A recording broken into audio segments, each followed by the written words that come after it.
नमस्कार दोस्तों। अब तो रेलवे बोर्ड के द्वारा हर चीज़ जारी कर दिया है।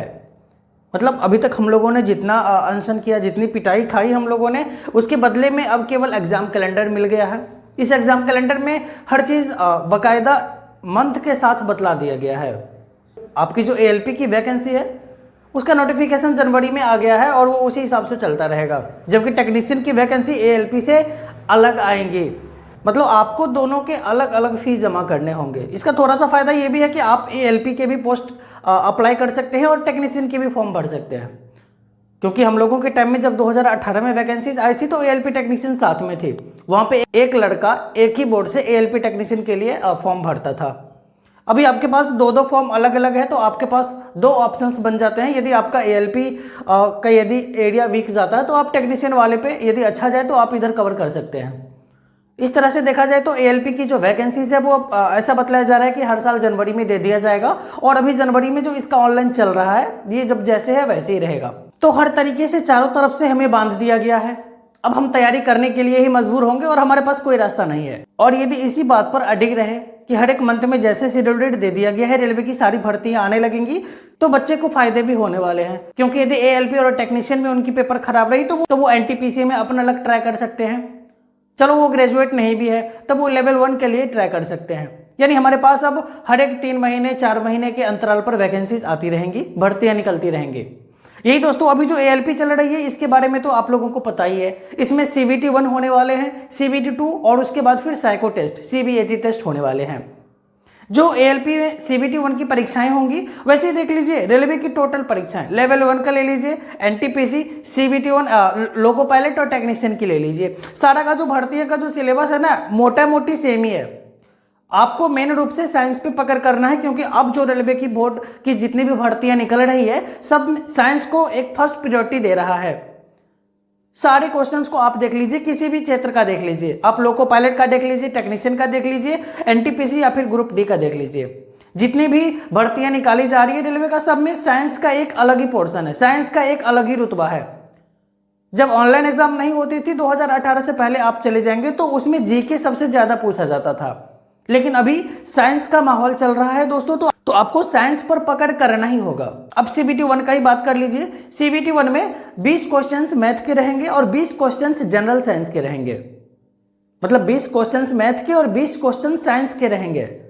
10 क्वेश्चंस जीए रहेगा जो कि करंट अफेयर्स के रहेंगे, जनरल अवेयरनेस से पूछे जाएंगे, और बाकी जो 25 क्वेश्चंस बचा वो आपको रीजनिंग से पूछे जाएंगे।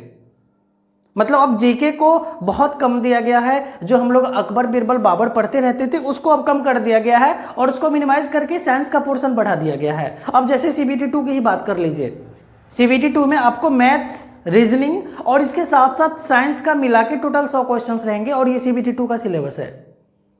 और इसके पार्ट 2 में जो है सीबीटी 2 का पेपर बी जो है पार्ट 2, उसमें आपको टेक्निकल क्वेश्चंस रहेंगे।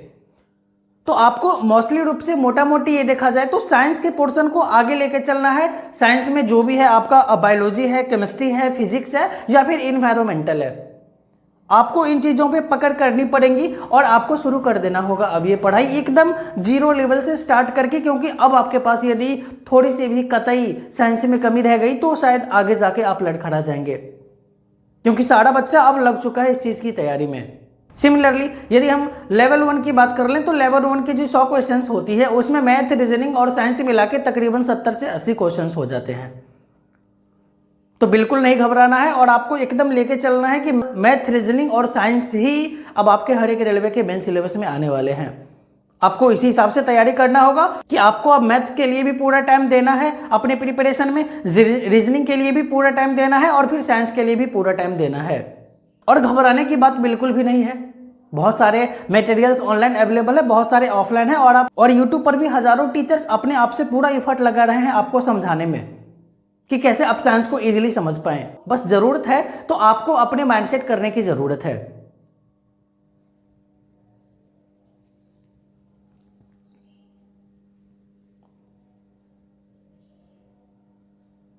दोस्तों ये जो फ्री डाटा मिल रहा है इसका आप लोग अच्छे से यूज कीजिए। कतई गलत जगह पे टाइम बर्बाद मत कीजिए। आप शॉर्ट वीडियो, रील्स और इंस्टाग्राम देखने पे अपने आप को बर्बाद मत कीजिए। आपको पता भी नहीं चलेगा कि आपने कितनी कीमती टाइम अभी खो रही है। और जब वैकेंसीज निकल जाएगी, जब एग्जाम निकल जाएगा, फिर आपको पता चलेगा, फिर हम लोग हल्ला करेंगे, रोजगार दो, रोजगार दो, रोजगार दो। इसलिए इस गोल्डन अपॉर्चुनिटी को पकड़िए और लग जाइए तैयारी में, क्योंकि जो अब महीने दर महीने जो हमारे पास भर्तियां निकलेंगी उसके लिए हम अच्छे से प्रिपरेशन कर पाएं। सबसे पहला काम ये होता है। बाद में देखेंगे कि सीट कितनी आई है और सीट बढ़ाने पे बात किया जाएगा, लेकिन सबसे पहले है कि हमें हर हमेशा रेडी रहना है, हर हमेशा अलर्ट रहना है अपने एग्जाम को लेके।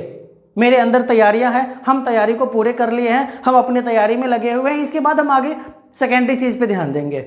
अभी भी मेरे भाई लग जाइए, सुबह के 4 बजे से पढ़ना शुरू कीजिए और दिन भर लगे रहिए अपनी तैयारी में, क्योंकि बिना तैयारी कुछ नहीं होने वाला है। अपने समय में से 1 सेकेंड को भी आप बर्बाद मत कीजिए, फालतू चीजों को देखने में बर्बाद मत कीजिए, किसी सेलिब्रिटीज को लाइक करने में बर्बाद मत कीजिए। यदि आपको इंस्पायरेशन चाहिए तो नीरज चोपड़ा से लीजिए ना।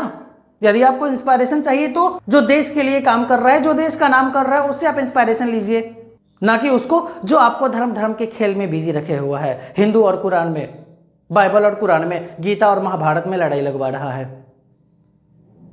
ये सब चीजों से आपका पेट नहीं चलने वाला है, तो इन चीजों पे विशेष ध्यान दीजिए। और सबसे महत्वपूर्ण बात, अपने समय को बिल्कुल बर्बाद मत कीजिए, एकदम लगे रहे तैयारी में। Thank you.